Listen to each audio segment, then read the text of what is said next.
Well, my $37,000 Subaru almost got hammered by a tree. I stopped just in time. Must be my lucky day. I think I'll go buy a lottery ticket. Nasty storm out there. So let's continue the video. Well, I parked in front of the post office. Another tree fell in front of the Subaru. Hope this isn't a trend during my week drive here. Is a meteorite going to come through the roof next? Oh well, let's carry on. Alright, looking at my email, Subaru says they're going to send me a WRX. Here's a spec sheet if you want to take a quick look. We'll talk about it a little bit later in the video. Looks like they sent me a blue one. I like that color. And here's a lot of the equipment you're getting. If you want to freeze frame this and read it, go ahead. Otherwise, I'm going to continue on. Well, it looks like we have a second list of all the goodies. So once again, if you want to freeze frame it. And once again, if you don't want to, I'll just move on. And here's what one costs. We have the limited one, around $36,990 plus change. I see there's a more expensive GT, but that has the CVT automatic, and I wouldn't want that. Maybe you would. Okay, we're at our test facility and storage bin. Let's roll out this Subaru, see what it looks like. Nice looking rig, and we have a bunch of water spots on it because we're in the monsoon season. Rains every evening, so I can't do much about that. I'm not going to wash it every day. Every performance car, we get a functional hood scoop. I think it's functional. We'll find out when we raise the hood. And here's the rear view. Nice looking car. Doesn't exactly draw excessive attention on the street, but those who know what it is definitely want to give it a peek. I'm referring to the street racer crowd. They know what a Subaru WRX is. And we have the 4 exhaust tips sticking out like big gun barrels, so you know there's something special under the hood. And they trucked it all with Illinois, just for me and you. One of the first things we do when we get a vehicle is take it out in the dark and do some night driving, see how the headlights work. We'll be doing that in part 3 of the video. By the way, we also did a video on the 2022 Subaru BRZ 6-speed, one of my favorite sports cars. I have a link for that video at the end of this video. And if you want to see how this Subaru compares to the BMW 230i, another 4-cylinder turbo car, we'll have a link for that video as well. You'd be surprised to see which one was better. And the second thing we do, unlike other testers that you shouldn't be watching, we get in the trunk and see if there's a spare tire. By the way, there's a lot of room in this, pretty unusual for an all-wheel drive vehicle. Of course not, just an air tire pump kit. Although we do get a jack. Car companies say they don't issue spare tires on performance cars because it saves weight. They don't mention the fact it saves a lot of money on their end as well. If you're going to take this vehicle out on an interstate trip, or even out of town, you really need a spare tire. I have my spare tire repair kit in my big box in my case, so I'm partially covered. If you drive, you need a spare tire, folks. Don't depend on calling AAA. On 3-day holiday weekend, you're going to find yourself in a big problem. Under the hood is a 4-cylinder flat 4 engine. I call them flatheads, probably not the right terminology. 271 horsepower, torque rating 258 at 2,000 RPM. Available with the 6-speed manual transmission that we have, or a CVT automatic we don't have. Fuel economy is rated 19 in the city, 26 on the highway, and 22 overall. We'll be taking this out in the real world, get the honest fuel economy readings. As I mentioned earlier, this is a functional hood scoop. Sends the air through here and over this nice little system here that cools the turbocharger and keeps the oil cool as well. That's the good news. Here's the bad news. This sits face up, and any debris that comes through here gets lodged in the panels here and can cause damage. And even the minor stuff like leaves gets wedged in here, and getting it out is very problematic because these are very fragile. You don't even want to touch it with your fingers if possible. Keeping this clean and undamaged is a piece of work. Some people use a water hose, some people use compressed air. A vacuum cleaner often works, but you do not want to touch the aluminum panels. In fact, you can see a lot of the damage that's done here already. Subaru really needs to get some type of filter system going here. It's kind of a pain after you rack up miles on this to keep it functional. If you've seen a Subaru like 20, 30,000 miles, you often have a lot of damage here and people trying to clean these out and touching them. And it needs some sort of improvement here. It's one little minor gripes I have with the system, although it does work well. And that being said, let's go inside the cabin, look at some other minor gripes I have. Not deal killers, but worth mentioning. Number 2, it is August in the desert, 105 degrees in the afternoon. Plus we have monsoon, so it's very humid, so it's very torturous outside. So I want some air conditioning inside this vehicle. And that comes to my second gripe. We have 4 air vents in this vehicle for the front. The 2 for the passenger side blow on the passenger spot only. Does not come over to me on the driver's side, cutting off half my air. I do have a vent here that's pointing towards me, but it wants to hit the steering wheel instead. So I'm losing some airflow here. And I have a decent supply coming out of the far left, but again, the steering wheel's in the way. It's a good thing this system blows a lot of cold air, but even so, it's not as cool on me as it could be. Funny, no one complains about this on the other testers, even though they're in the desert. Are they not paying attention or what? And my third beef, again minor. Maybe I'm spoiled from the Acura and Mazda shifters, but this one has a lot of wobble. Should I say slop? And the throws are a bit too long for me. In all fairness, this has 7,000 miles of very abusive driving. It was used on the racetrack quite a bit, so it might have loosened up more than it should have. But that brings us to the location of the clutch pedal, which in my opinion is located a little bit too far to the right towards the center than it should be. You get used to the clutch pedal location, you get used to the shifter. After a couple of days, it just takes some time, but they could have made it better. It's far better than having the CVT automatic transmission. I wouldn't want that at all myself. Maybe you do, that's fine. And finally, this outside body panel system looks cool, but it attracts every type of dirt and debris you can think of, especially a lot of mud since it's been raining. And with the wide rocker panels, it's good on your pants. Oh, I forgot that was going to be the end of my complaint list, but the sun visors do not slide back and forth on the side to block out the sun. How long have you been making cars, Subaru? I mean, come on, this is basic, common stuff here. This needs to be fixed, especially if you live in the desert. Because the afternoon is coming, the sun's going to be blowing right in our face over here. Alright, my bitch list is over. Let's look at the good stuff, starting with this nice large glove box. A lot of room in there. Instead of those horrible, unreliable, troublesome electronic parking brakes, we get a good old-fashioned manual brake. Yeah, they take a bit more room than I would like, but they're reliable, don't issue problems, so... If you get the automatic transmission on the Subaru, you get the electronic brake, not this for some reason. The gauge cluster is well designed. Lots of useful information pulling up in the middle here.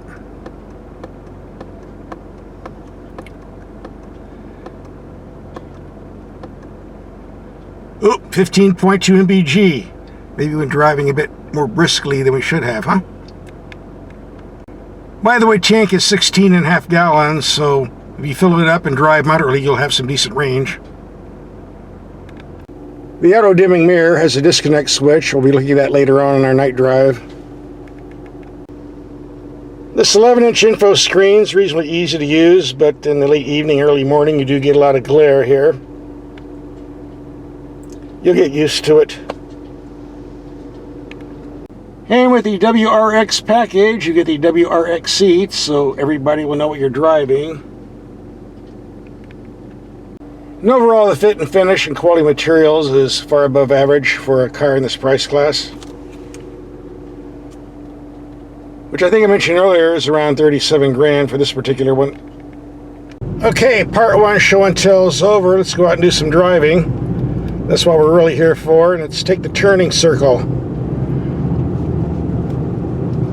Got some body lean, but the all-wheel drive and 18-inch wheels or tires are sticking pretty good.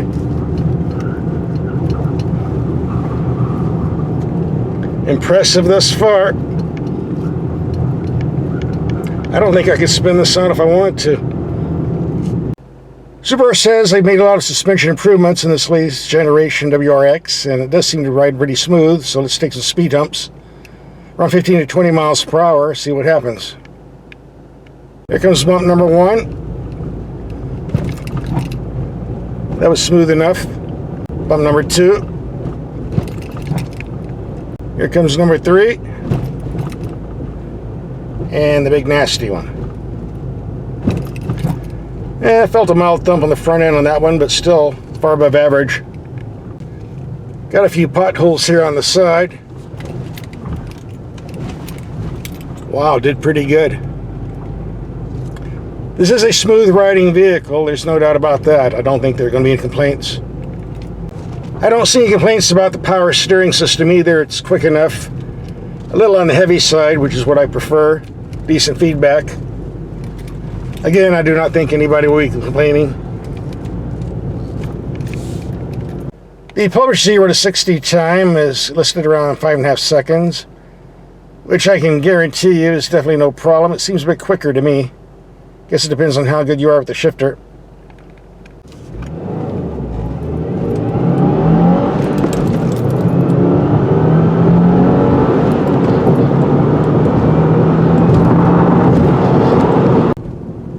Very nice brakes, by the way.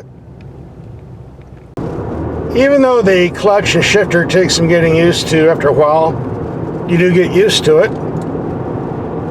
And as far as performance goes, I'm very impressed with this vehicle.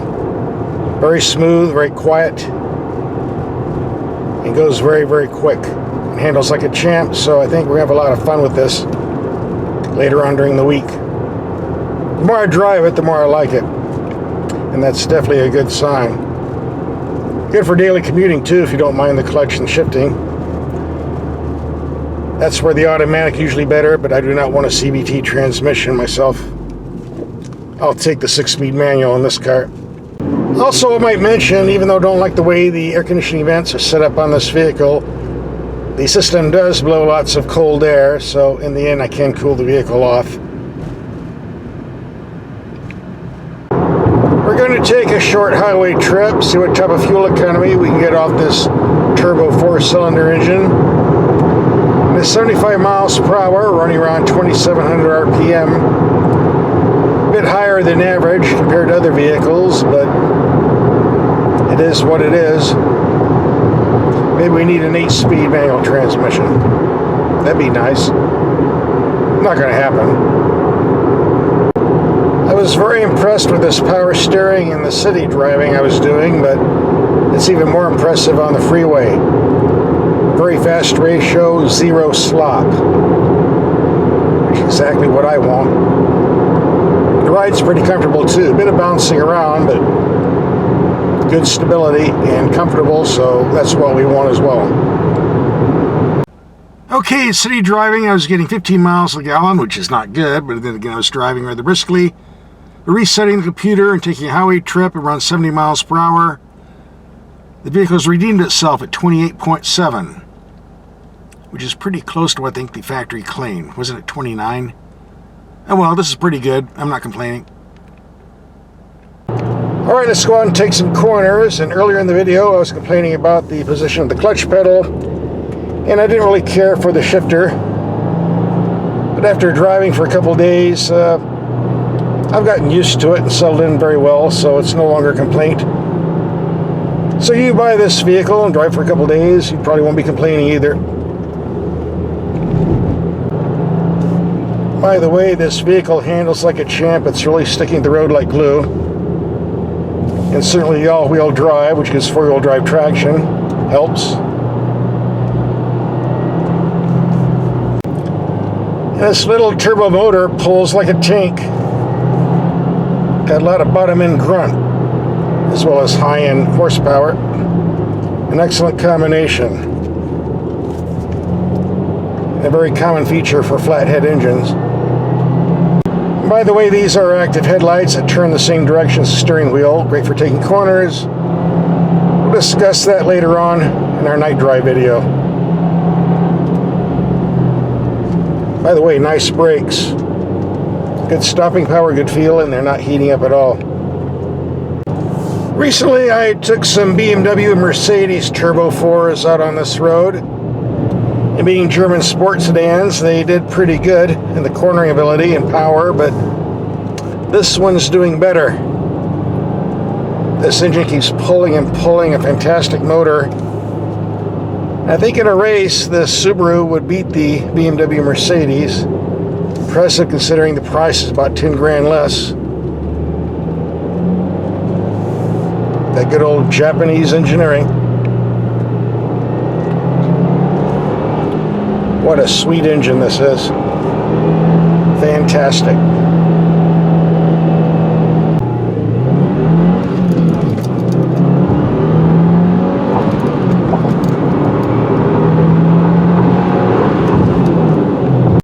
I think I can say that was a very impressive ride in a very impressive car. Time to go back into town.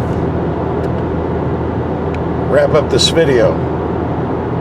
Wrap up part 2 anyway. Part 3 is coming up.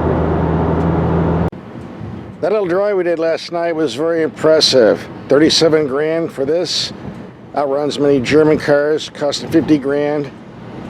Well worth the money if you're looking for an excellent sports sedan with guts, handling, lots of power, good quality. This is on my thumbs up list. Give it a look. Now part 3 of the video, our headlight test and night drive. We did this video separately on YouTube. If you haven't seen it, you can see it now. So let's continue.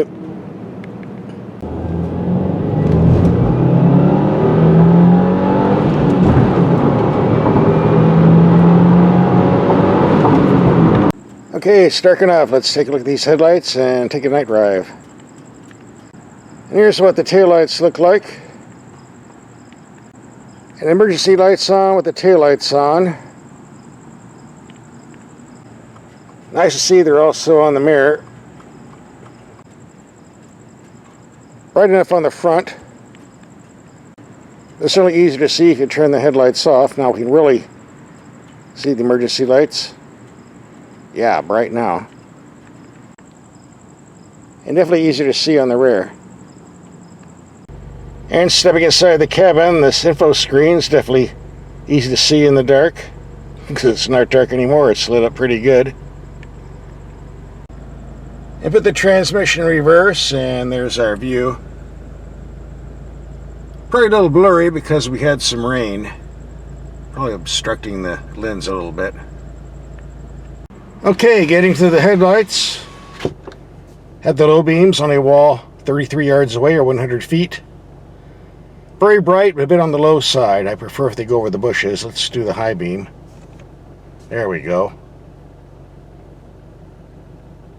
Seems adequate enough. Not overwhelming. More to come, though. I notice these are active headlights. They mean they turn the same direction as the steering wheel when you're taking corners.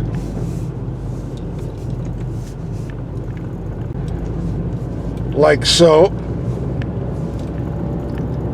We'll be taking this out in the country on some curved roads to demonstrate how nice this works later on. If you watch my videos, one thing I cannot stand on a vehicle are those horrible auto-dimming mirrors that darken the not only rearview mirror but the side mirrors. Not good for city driving. Can't see what's beside you or in back of you, including the coppers. But fortunately, we have a disconnect switch that turns the auto-dimming mirror off, so therefore I have no complaints. Okay, in low beam, we have some road signs about a half mile down the road. High beam, low beam. So we're out in the boonies. Let's take a ride in the boonies. Got the low beams on, high beams on. Far away doesn't seem to make that much difference.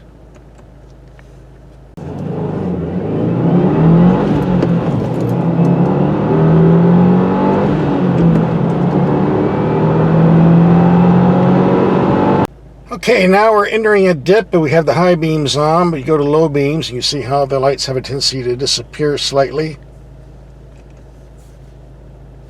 Nothing serious. And as we mentioned earlier in the video, these are active headlights that turn the same direction as the steering wheel, which is fantastic when taking corners. Gives you a quick view of what's to your left or your right. And on many cars, it only activates on low beam, but apparently this activates on high beam as well. Unusual, but well appreciated, because there's a lot of wildlife out here you do not want to run over. Mountain lions, skunks, worse.